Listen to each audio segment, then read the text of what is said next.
দশা দেখি দয়াময়ী জিজ্ঞাসেন তার, কি হেতু এমন দশা ঘটিল তোমার? আনিকে নারিলে বাছা ঐরাবত হাতি, অনুরক্ষে কাণ্ড বাছা কবনা সম্প্রতি।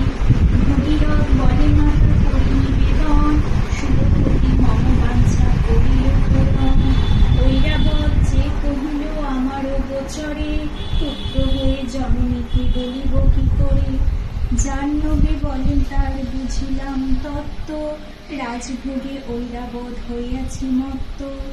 যদ্যপি আড়াই ঢেউ সহিতে সে পারে, দাসী হয়ে সপ্তরাত্রি রব তার ঘরে।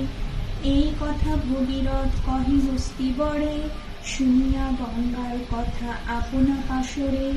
চারিখানা করিয়া পর্বত চিরে দাঁতে, চারিধারা হইল গঙ্গা সুমেরু পর্বতে।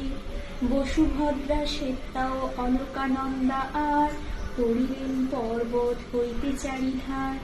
বসু নামে গঙ্গা যান পূর্বীর সাগরে, ভদ্রা নামে সুরধুনী চলিলা উত্তরে।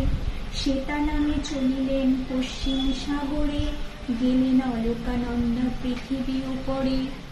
এক ঢেউ মারিলেন ঐরাবত পরে, নাকে মুখে জল গেলে হাসি ফাঁস করে।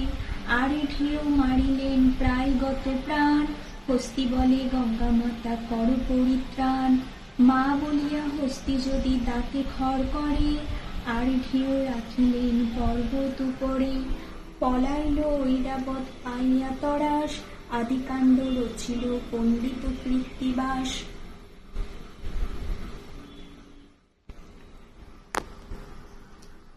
রামায় রামচন্দ্রায় রামভদ্রায় বেধসে, রঘুনাথায় নাথায় সীতায় পতয়ে নমঃ।